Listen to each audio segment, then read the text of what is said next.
Morning guys, it's March 19 and nandito ako ngayon sa tennis court malapit dun sa isa ko pong friend, si Cyrene. Hi Cyrene if you're watching. And ayun, siya yung nakasala ngayon, nagtitrain. And ako yung next. Yeah, I'll try itong coach niya. Wala lang, gusto ko lang i-try para rin makita ko yung friend ko na hindi ko pa nakikita for the ilang months na ba? Years na ata, I don't think ko sure. But yeah, dito ako ngayon sa ibang court to. I'll pakita ko yung court. Ayun ang friend ko, si Sai.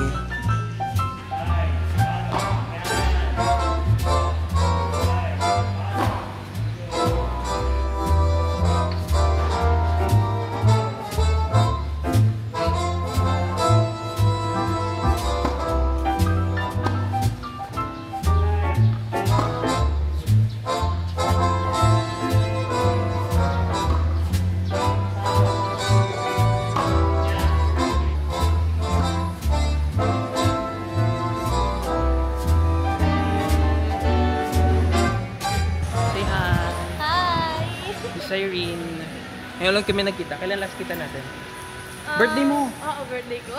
Birthday niya. Kailan yun? Last year. Last year. 2 years kami hindi nagkita. Yeah.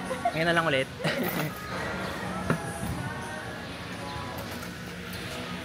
Yan si Coach.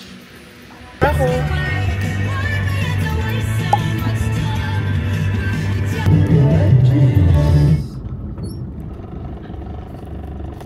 Hello! So, I'm on my way sa vet dahil ipapa-next guard ko sila Rako. Dahil meron silang tics. Si Rako and si Yobi. May tics sila. So, para mawala. Next guard. It's pricey, pero it's effective. Tsaka tumatagal din siya ng ilang months. Ilang months na walang tics sila. Parang, ilang months na walang tics sila Rako. So, hindi naman siya every month. Although, depende. Kasi may mga ano daw, ang sabi sa vet, may times na yung effectiveness nung next guard is saglit lang. Depends daw eh. Minsan daw nag-extend siya. Kasi bukas or sa Friday or sa Sabado, ipapa-groom sila. Kasi ang haba na ng hair nila and mainit na. Okay, I'll see you there na lang. Bye!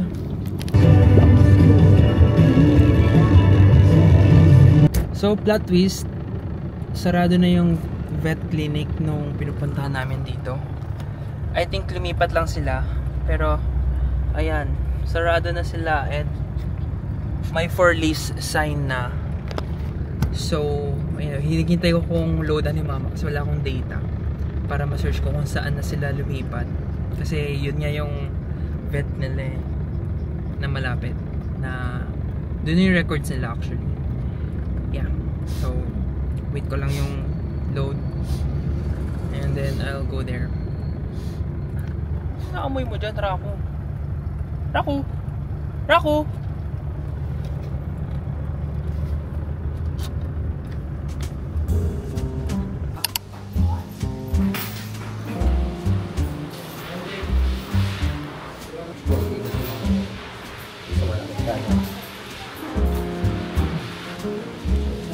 Goodbye. Okay pa rin.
Hello guys, it's the next day and I'm on my way sa SM Fairview para sa grooming appointment ni Yobi and ni Rako.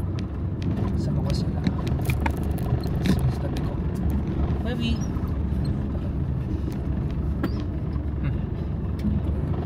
I'll see you pag nasa Pet Express na ako. Dahil medyo ngarag ako.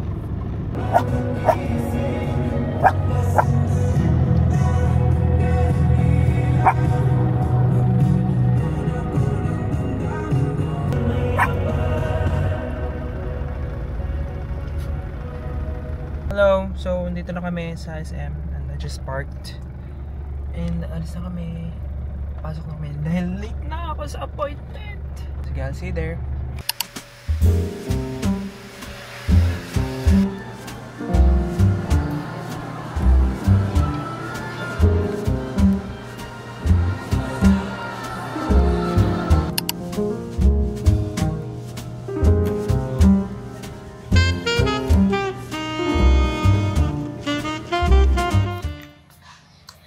For the tennis section. I like tennis as well.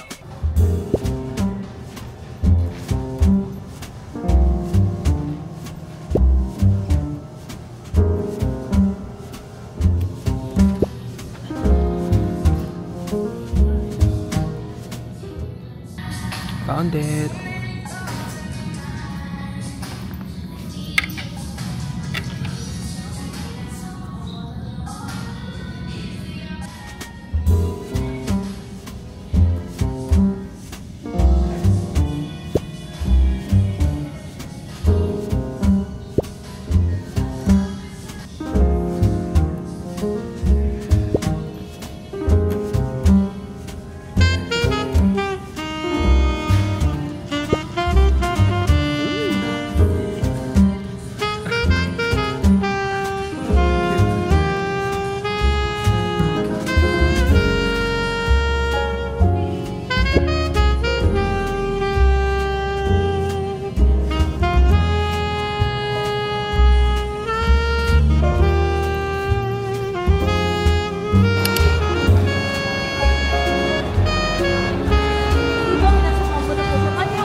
Alin?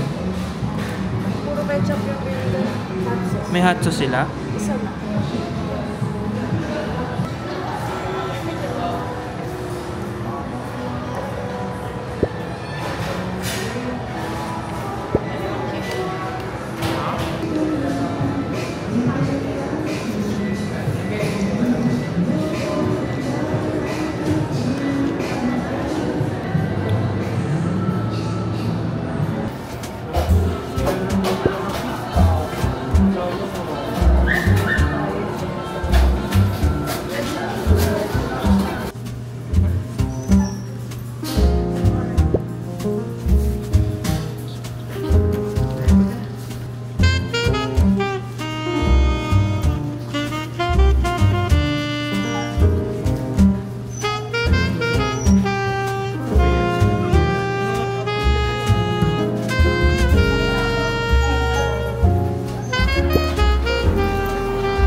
Bobby! Oh, no, sila.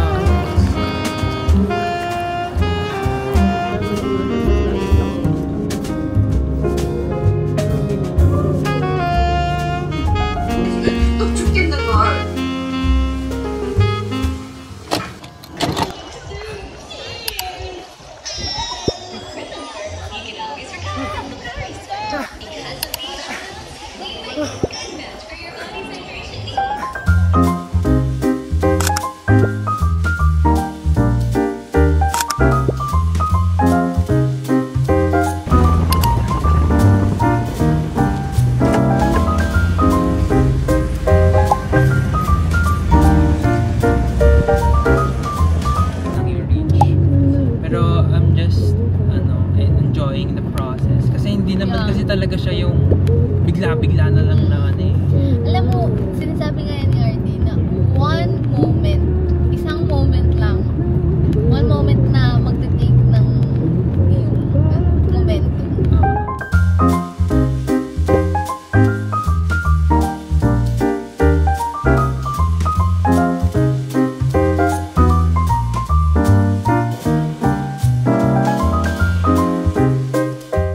Thank you, Dana, sa diesel. Thank you, G. Sana nag-enjoy ka. Yeah, I did. Ang daming nag-PR ako today, so. Yeah, ubos yung social bath niya, guys. Wala na mamaya. Gusto ko na matulog. Pang ano na to, pang next week na ulit na tennis. Yeah. Bye-bye! Bye! Thank you! Libre hatid ko, guys. Libre hatid niya kasi nilibre niya yung diesel ko.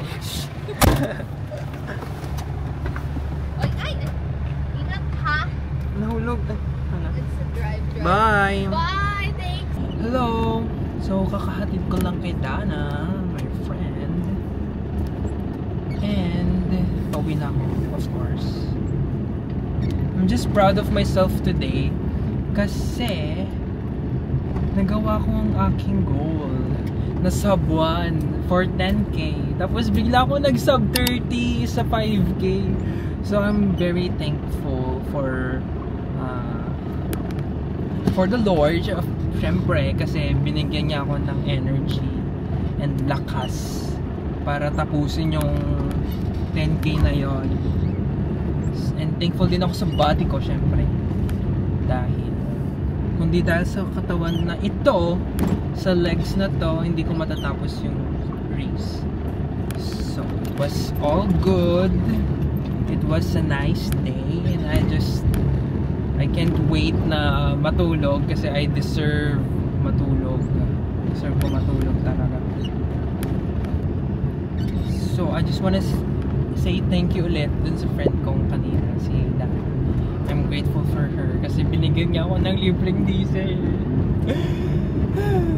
Thank you so much talaga, like, wow. Although nahiya talaga ako nung una, pero kasi pinipilit niya talaga eh. So, sino ba ako para humindi sa blessings, di ba? Kung ano sinasabi. Puyat din kasi ako.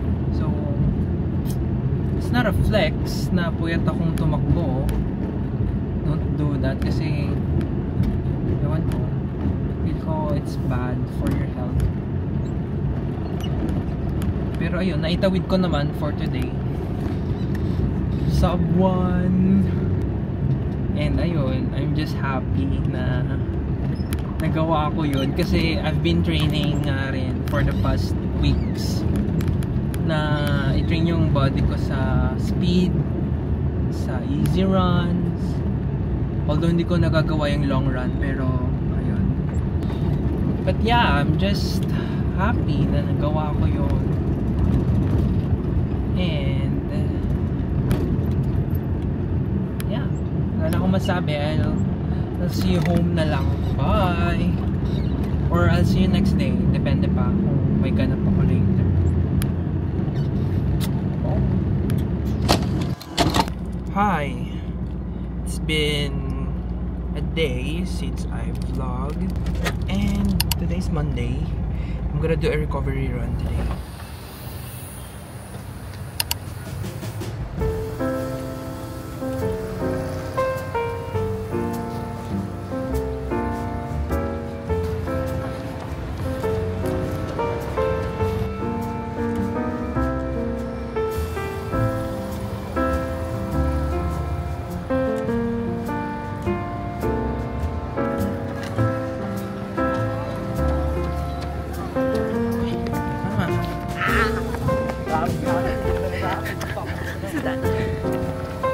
niya si Krisha.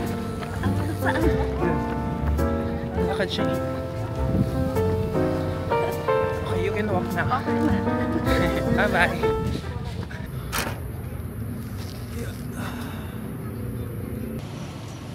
Hello. So, katatapos ko lang tumakbo. I did a 5K recovery run. And yeah. Sabi dito sa Strava ko, kudos on your 150th activity. So, pang 150 ko tong activity na to. Wow! I just finished. Kasama ko sila mama, and then si Dana, and si yung friend niya, si Krisha. And ayun. So, I'm just resting, and then aalis na kami later. And then I'll be ending the vlog here. So, thank you for watching, and kung umabot kayo here, thank you so much. I'll see you on my next one. Bye!